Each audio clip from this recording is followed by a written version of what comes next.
নমস্কার। দেবমিতার কবিতা পেজে পাঁশকুড়ার কথা আজকের পর্বে আমাদের অত্যন্ত প্রিয় মানুষ সুস্মিতা পরিয়া মহাশয়াকে আমরা পেয়েছি। আমাদের প্রিয় দিদি সুস্মিতা দি একজন স্কুল শিক্ষিকা, তেমন পাশাপাশি তার অবসর বিনোদন থেকে একটি বিশেষ পর্বে তিনি আমাদের মধ্যে সম্পৃক্ত হয়েছেন, পাঁশকুড়াবাসীকে সমৃদ্ধ করেছেন, মানুষের মনে স্থান পেয়েছেন। সেই রকমই আজ কিছু কথা বলবো দিদির সাথে।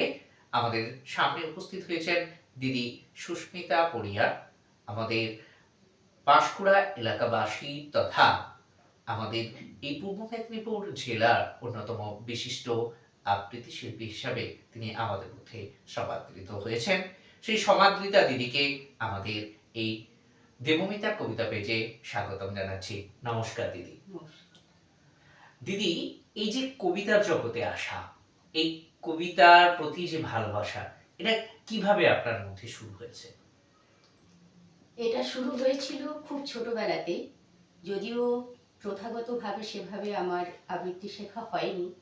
বাবা শিক্ষক ছিলেন, বাবাই আমাদেরকে স্কুলের কোনো অনুষ্ঠান বা পাড়ায় কোনো অনুষ্ঠান, পাশাপাশি কোনো অনুষ্ঠান হলে কবিতাগুলো মুখস্থ করে আবৃত্তি করাতেন।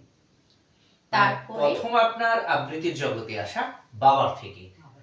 হ্যাঁ, তার পরবর্তী পর্যায়ে যখন আমি কলেজে পড়ি, তখন আমি দেবাশিস বাবুর কাছে, আবৃত্তি শিল্পী হিসাবে সবাই তাকে চেনে, যে দেবাশিস বাবুর কাছে আমি প্রথম শুরু করেছিলাম আবৃত্তি শেখা। কয়েক বছর শেখার পর সেটাও বন্ধ হয়ে যায়। আসলে আমার লক্ষ্য ছিল জীবনে মানে নিজের পায়ে দাঁড়ানো, অর্থাৎ একটা চাকরি পাওয়া, এটা একটা লক্ষ্য ছিল। তো সেই লক্ষ্যেই আবার ওটা ছেড়েই দিতে হয়, কারণ কম্পিটিটিভ পরীক্ষার জন্য ব্যস্ত ছিলাম। প্রথম আপনার চয়েস ছিল স্বনির্ভরতা, নিজের পায়ে দাঁড়ানো। হ্যাঁ, তারপর আমি চাকরি সূত্রে চলে যাই রায়গঞ্জ, উত্তরবঙ্গে। ওখানেই থাকি এবং ওখানে আমাকে অনেক প্রতিকূলতার মধ্যেই চাকরিটা করতে হয়েছিল, কারণ একাই থাকতাম। তো তখনও আমার আবৃত্তি চর্চা করা বা আমি গানেরও চর্চা করি, কোনোটাই আমার পক্ষে সম্ভব হয়নি। যখন আমি ট্রান্সফার নিয়ে এই পাঁশকুড়াতে ফিরে এলাম, তখন আমার ছেলে মোটামুটি 5 বছরের হয়েছে। তো ছেলেকে শেখানোর জন্য গান আবৃত্তি ছেলেকেও শুরু করালাম এবং আমিও আবার নতুন করে শুরু করলাম, আবার পুনরায় চর্চা শুরু করলাম, মানে পুনরুজ্জীবন পাওয়া কবিতার দিক থেকে, আবৃত্তির দিক থেকে। তারপর দিদি কিভাবে আবার নিজেকে সমৃদ্ধ করলেন, যদি একটু দর্শকদের উদ্দেশ্যে বলেন।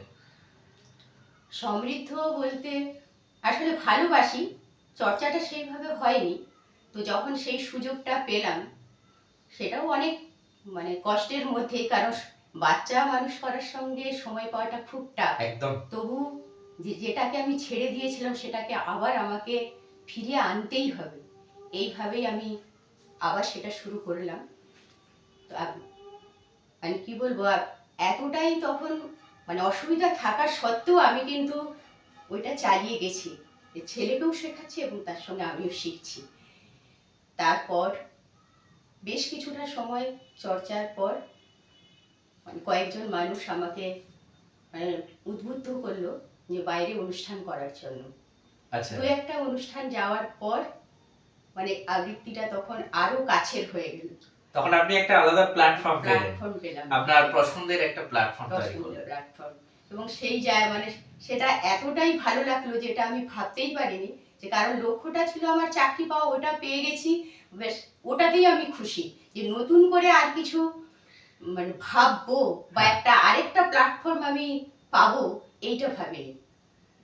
আবার করে নতুন করে শুরু করা, আবার নতুন একটা জায়গায় নিজের পছন্দের জায়গায় আসা, নিজের অবসর বিনোদন এবং সঙ্গে নিজের যে সুপ্ত সম্ভাবনা, ঘুমিয়ে আছে শিশুর পিতা সব শিশুরই অন্তরে, ছেলেকে শেখাতে গিয়ে, ছেলের মধ্যে স্বপ্নের বীজ অঙ্কুরিত করাতে গিয়ে নিজেকে আবার পুনরায় ফিরে পাওয়া, এক অদম্য ইচ্ছে, জেদ, শত প্রতিকূলতা, বাধা অতিক্রম করে নিজের লক্ষ্যে অবিচল থেকে কিভাবে নিজেকে ঠিক করা, সুস্মিতাদির কাছে নব অনুপ্রেরণার একটা জায়গা হয়ে যায়। দিদি, আপনি একটু আগে বলছিলেন সঙ্গীতের কথা। আপনি এখনো সঙ্গীত চর্চা নিশ্চয়ই করেন। যদি দর্শকদের উদ্দেশ্যে দুটো লাইন একটু বলেন। আমার রবীন্দ্রসঙ্গীতটাই একদম রবি প্রিয়। ঠাকুর তো আমাদের সর্বাগ্রে আসে গান একদম। সঙ্গীত মানেই। তো রবীন্দ্রসঙ্গীতই গাইছি।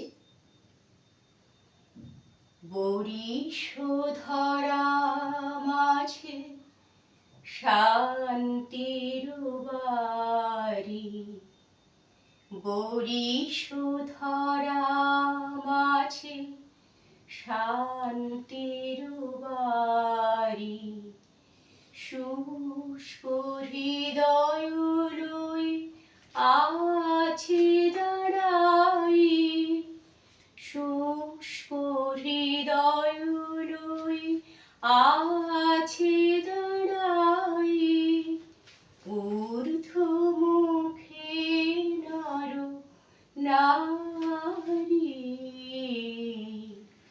বরিশধরা মাঝে শান্তির বাড়ি। ধন্যবাদ দিদিকে। এই শান্তির বাড়ি আমাদের মধ্যে বর্ষিত হোক। দিদি, এই যে আবৃত্তিকার হিসেবে বিভিন্ন মঞ্চে আপনাকে দেখেছি, বিভিন্ন জায়গাতে দেখেছি, সেখানে পূর্ব মেদিনীপুর ছাড়িয়েও আপনাকে বিভিন্ন জায়গাতে দেখেছি, বিভিন্ন অনুষ্ঠানেও দেখেছি। আহ, আপনি প্রফেশনালি কলকাতার সাথেও যুক্ত ছিলেন, কিছু সংস্থার সাথেও যুক্ত আছেন। তো সেই জায়গার দিক থেকে কি মনে করেন যে কি পেয়েছেন কবিতার দিক থেকে, আবৃত্তির দিক থেকে, এই জায়গা যদি একটু আমাদের দর্শকদের উদ্দেশ্যে বলেন। কে পেয়েছি সেটা তো আর মাপ হয় না। হ্যাঁ, তবে মাপকাঠিতে মাপ করা যায় না। হ্যাঁ, সেটা মাপ করতে আমি চাইও না।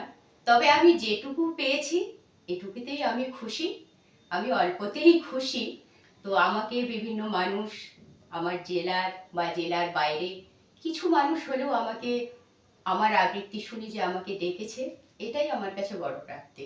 তো দিদি, আমাদের দর্শকদের জন্য যদি একটা যে কোনো কবিতার দুটো লাইন আবৃত্তি করতেন।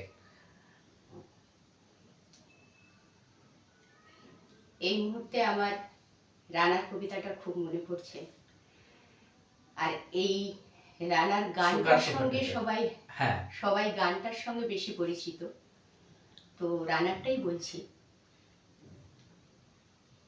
রানার ছুটেছে, তাই ঝুমঝুম ঘন্টা বাজছে রাতে, রানার চলেছে খবরের বোঝা হাতে, রানার চলেছে রানার, রাত্রির পথে পথে চলে কোনো নিষেধ জানে না মানার, দিগন্ত থেকে দিগন্তে ছোটে রানার, কাজ নিয়েছে সে নতুন খবর আনার।